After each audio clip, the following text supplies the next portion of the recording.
प्यारे बच्चों, आज मैं आपको एक गुजराती लोक कथा सुनाऊंगी जिसका शीर्षक है मुफ्त ही मुफ्त, जिसे लिखा है ममता पांड्या जी ने और अनुवाद किया है संध्या राव जी ने। एक दिन भीखू भाई का मन नारियल खाने का हुआ।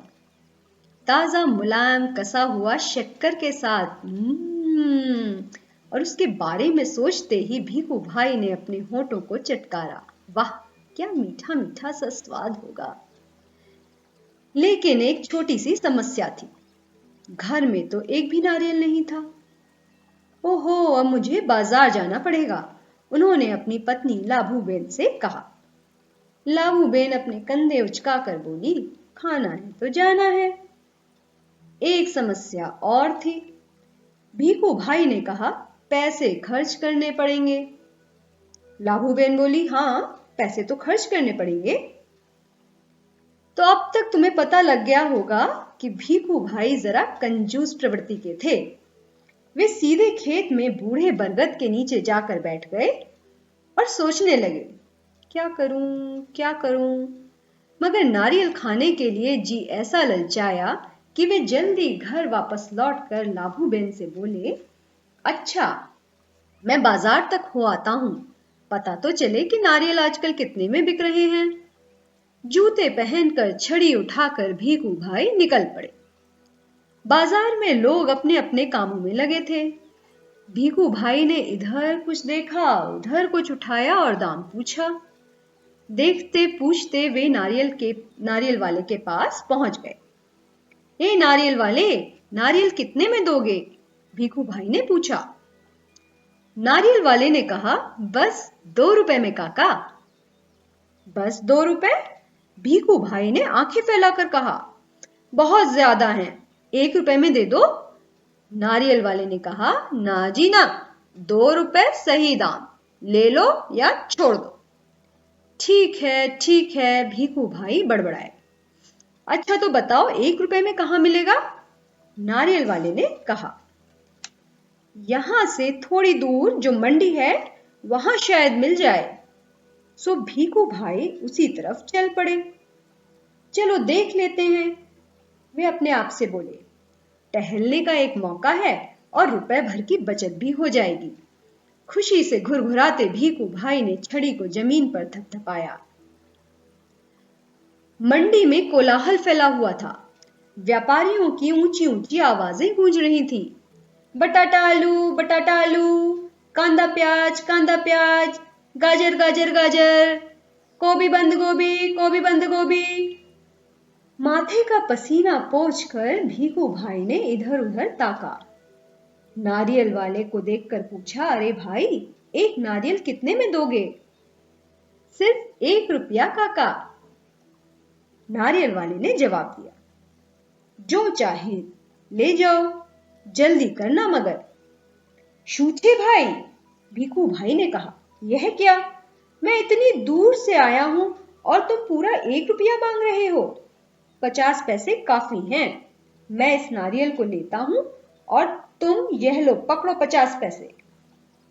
नारियल वाले ने झट भीखू भाई के हाथ से नारियल को छीन लिया और बोला, माफ करो काका, 1 रुपया या फिर कुछ नहीं। लेकिन भीखू भाई का निराश चेहरा देखकर बोला, बंदरगाह पर चले जाओ, हो सकता है वहां तुम्हें 50 पैसे में मिल जाए। भीखू भाई अपनी छड़ी से टेक लगाकर सोचने लगे, आखिर 50 पैसे तो पूरे 50 पैसे हैं। वैसे भी मेरी टांगों में अभी भी दम है। पैरों को घसीटते हुए भीखू भाई चलने लगे। हर 2 कदम पर रुककर जेब में से बड़ा सफेद रुमाल निकालकर वे अपना पसीना पोंछते। सागर के किनारे एक नाव वाला बैठा था। उसके सामने 2-4 नारियल पड़े थे। अरे भाई, एक नारियल कितने में दोगे? भीखू भाई ने पूछा और कहा, ये तो काफी अच्छे दिखते हैं।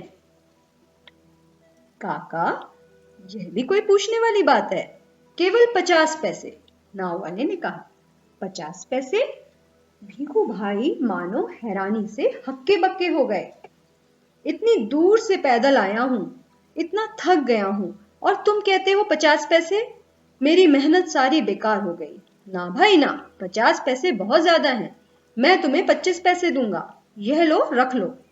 ऐसा कहते हुए भीखू भाई झुककर नारियल उठाने ही वाले थे कि नाव वाले ने टोका, नीचे रख दो, मेरे साथ कोई सौदा वौदा नहीं चलेगा।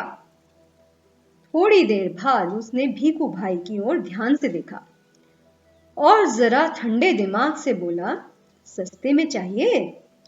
नारियल के बगीचे में चले जाओ, वहां ढेर सारे मिल जाएंगे मनपसंद दाम में। भीखू भाई ने फिर अपने आप को समझाया, इतनी दूर आया हूं, अब बगीचे तक जाने में हर्ज ही क्या है। सच बात तो यह थी कि वे काफी थक चुके थे, मगर 25 पैसे बचाने के ख्याल से ही उनमें फुर्ती आ गई। भीखू भाई ने सोचा, 2 गुना ज्यादा चलना पड़ेगा, पर 4 आने बच भी तो जाएंगे, और फिर कोई भी चीज मुफ्त में कहां मिलती है। भीखू भाई नारियल के बगीचे में पहुंच गए। वहां के माली को देखकर उससे पूछा, यह नारियल कितने में बेचोगे? माली ने जवाब दिया, जो पसंद आए ले जाओ।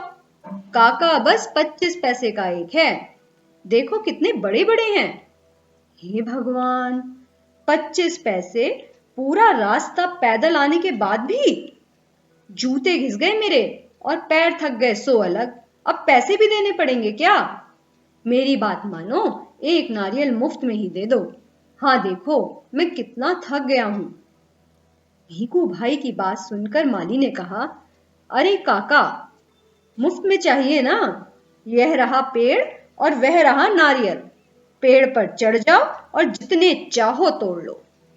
वहां नारियल की कोई कमी नहीं है, पैसे तो मेरी मेहनत के हैं। सच?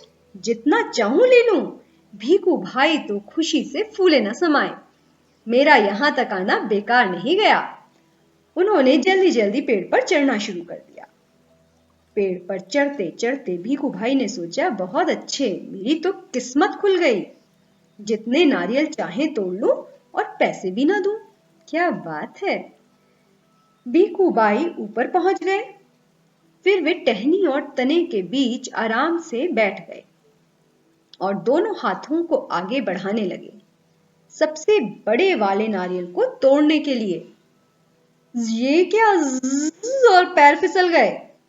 भीखू भाई ने एकदम से नारियल को पकड़ लिया। उनके दोनों पैर हवा में झूलते रह गए। ओ माँ, अब मैं क्या करूं? भीखू भाई चिल्लाने लगे, अरे भाई, मदद करो ना। उन्होंने नीचे खड़े माली से विनती की। माली ने कहा, वो काम मेरा नहीं काका, मैंने सिर्फ नारियल लेने की बात की थी, बाकी सब तुम्हारे और तुम्हारे नारियल के बीच का मामला है। पैसे नहीं, खरीदना नहीं, बेचना नहीं और मदद भी नहीं, सब कुछ मुफ्त। तभी ऊंट पर सवार एक आदमी वहां से गुजरा। अरे ओ, भीखू भाई जोर जोर से बुलाने लगे, ओ ऊंट वाले, मेरे पैर वापस पेड़ पर टिका दो ना, बड़ी मेहरबानी होगी।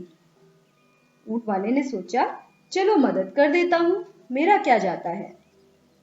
ऊंट की पीठ पर खड़े होकर उसने भीखू भाई के पैरों को पकड़ लिया और ठीक उसी समय ऊंट को हरे हरे पत्ते नजर आ गए। पत्ते खाने के लालच में ऊंट ने गर्दन झुकाई और अपनी जगह से हट गया। बस वह आदमी ऊंट की पीठ से फिसल गया। अपनी जान बचाने के लिए उसने भीखू भाई के पैरों को कसकर पकड़ लिया। अब दोनों क्या करते, इतने में एक घुड़सवार आ गया। अरे सांभलो छो, पेड़ से लटके दोनों पुकारने लगे, सुनो भाई, कोई बचाओ बचाओ। घुड़सवार को देखकर भीखू भाई ने दुहाई दी, ओ मेरे भाई, मुझे पेड़ पर वापस पहुंचा दो। 1 मिनट भी नहीं लगेगा, मैं घोड़े की पीठ पर चढ़कर इनकी मदद कर देता हूं। और यह सोचकर घुड़सवार घोड़े पर उठकर खड़ा हुआ। लेकिन कौन कहता है कि घोड़ा ऊंट से बेहतर है? हरी हरी घास दिखाई देने पर तो दोनों एक जैसे ही है ना। घास के चक्कर में घोड़ा जरा आगे बढ़ा और छोड़ चला अपने मालिक को ऊंट वाले के पैरों से लटकते हुए। 1, 2 और अब तीनों के तीनों झूलते रहे नारियल के पेड़ से। काका काका, कस के पकड़े रहना। हाँ, घुड़सवार ने पसीना पसीना होते हुए कहा, जब तक कोई बचाने वाला ना आए कहीं छोड़ न देना, मैं आपको 100 रुपए दूंगा। काका, काका, अब ऊंट वाले की बारी थी। मैं आपको 200 रुपए दूंगा, लेकिन नारियल को छोड़ना नहीं। 100 और 200, बाप रे, 300 रुपए। भीखू भाई का सिर चकरा गया। इतना इतना सारा पैसा मिलेगा मुझे? और खुशी से उन्होंने अपनी दोनों बाहों को फैलाया और नारियल गया हाथ से छू।